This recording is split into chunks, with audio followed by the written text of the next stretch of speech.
पीले दांत वाली बहू। रंजना कभी ब्रश नहीं करती थी। उसे कितनी बार उसके माँ बाप ने डांटा, लेकिन उसका कोई असर उस पर होता ही नहीं था, जिस कारण से उसके दांत पीले पीले हो जाते हैं। शादी के बाद अरे बहू, वैसे तो तुझ में कोई कमी नहीं है, पर तेरे दांत इतने पीले कैसे हैं बेटा? कैसे मतलब? कोई सर्जरी थोड़ी ना कराइए। वो तो क्या नाम, मैं ब्रश नहीं करती थी तो पीले हो गए। अब क्या करूं? आप कहें तो लाल करवा लूं या फिर काले? यार ये क्या है, क्यों माँ से लड़ रही हो? लड़ रही हूँ? अरे मैं लड़ रही हूँ या ये बोल रही है कि दांत पीले हैं, पीले।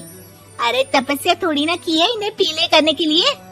बकायदा ब्रश नहीं किया है 20 साल तक, तब जाकर। छी, कैसी बात कर रही हो? ये उस वक्त तो पीले नहीं थे जब हम लोग तुम्हें देखने आए थे। अरे तब साफ करवा लिया होगा डेंटिस्ट के पास जाकर। अब देखो कैसे पीले पीले लग रहे हैं। रंजना सास की तरफ गुस्से से देखती है। फिर शुरू हो गई पीले पीले पीले। अरे पीले तो तब भी थे जब मेरे हाथ का रसगुल्ला उड़ा उड़ा कर खा रही थी और बोल रही थी, लड़की नहीं गुणों का खजाना दे रहे भाई साहब आप। खैर, अब वो लोग करते भी तो क्या करते, पीले दांत वाली बहू पल्ले पड़ी थी तो झेलना तो था ही। एक दिन कीर्तन में रंजना गाना गा रही थी। अरे कमला बहन, माँ का द्वार है, यहाँ तो सब शुद्ध होकर आते हैं, फिर अपनी बहू को ब्रश भी नहीं करवाती तुम। दूर से पीले पीले दांत भक्ति में बाधा उत्पन्न कर रहे हैं। अरे कोई 2 साल के बच्ची थोड़ी ना लेकर आई हूँ मैं बहू बनाकर। अच्छी खासी लड़की है, अरे कैसे करवाऊं ब्रश? ये तो उसे खुद करना चाहिए ना। अब माँ बाप तो इसके जैसे तैसे निपटा दिए, ये नहीं सोचा कि सास कैसे संभालेगी। सास बहू को लेकर घर आ जाती है, लेकिन सोच लेती है कि अब इसे लेकर कहीं नहीं जाएगी। अगले रोज बहू कहती है, अरे क्या हो गया, मंदिर नहीं जाना क्या? कीर्तन का वक्त हो रहा है। मेरी मधुर वाणी से कान्हा जी जागते हैं और सोते हैं। आप तो जानती है ना उनकी भक्ति में कितना मन लगता है मेरा। वो क्या है ना, तबीयत ठीक नहीं लग रही है मेरी, आराम करूंगी मैं। तबीयत ठीक नहीं लग रही? अभी तो मिथुन के गाने पर नाच रही थी आप, और अब बोल रही है कि तबीयत ठीक नहीं लग रही। अरे भक्ति में मन लगा लो सासू माँ, ऊपर जाना है, क्या मुंह दिखाओगी आप? हाँ? सास को बहू की बात पर गुस्सा आ जाता है।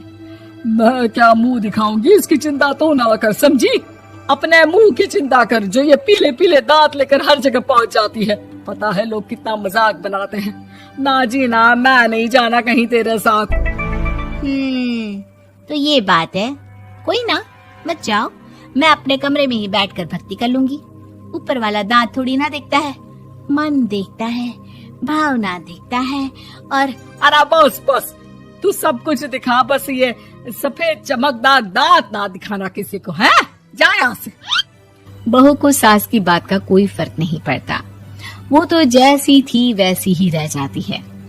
सुबह नहाकर किचन में खाना बनाना, फिर खाना खाना, कीर्तन भजन करना और सो जाना। एक दिन, माँ जी मैं सहेली के घर जा रही हूँ, शाम को लेट आऊंगी। हाँ हाँ तो जाना, मैंने कौन सा तेरी आरती करनी है घर पर बैठकर। रंजना सहेली के घर जाती है, जहाँ वो पार्टी में जाने की तैयारी कर रही होती है। अरे शिखा, कहाँ जाने की तैयारी कर रही है? मैं गलत वक्त पर आ गई क्या? अरे नहीं यार, उल्टा सही वक्त पर आई है। मैंने ये साड़ी और ज्वेलरी निकाली है यार, शाम को इनके ऑफिस की एक पार्टी में जाना है। बताना कैसा लग रहा है ये सब? नहीं यार, इस ड्रेस के साथ तो वो वाली ज्वेलरी अच्छी लगेगी। हाँ हाँ सही बोल रही है, मैंने ध्यान ही नहीं दिया। वैसे तो हमेशा से मस्त फैशन सेंस रखती है। तो बड़ा जाती होगी ना पति के साथ पार्टी में। रंजना कुछ नहीं बोलती, बस सोचती है कि यार काश ये बात सही हो जाती, पर मैं क्यों नहीं जाती पार्टी में? क्या इन लोगों की कोई पार्टी होती नहीं होगी? रंजना घर आती है और रात में पति से सवाल करती है, एक बात बताइए, आप मुझे किसी पार्टी में क्यों नहीं ले जाते? क्या आपकी यहाँ ऑफिस में पार्टी नहीं होती? पति बेचारा क्या कहता कि दांत पीले हैं तुम्हारे इसलिए। अरे कोई पार्टी होती नहीं हम लोगों के ऑफिस में, तो कहाँ से लेकर जाऊं? और मार्केट, मॉल, कहीं वीकेंड घूमना, कहीं तो। अरे यार, सारे हफ्ते में एक छुट्टी मिलती है, तो सोचता हूँ कि आराम ही कर लूं। क्यों? रंजना मन मार के रह जाती है। पहले कभी सास के साथ मंदिर जाया करती थी, लेकिन वो भी सास ने ले जाना बंद कर दिया। घर बैठी बैठी रंजना बोर हो जाती है।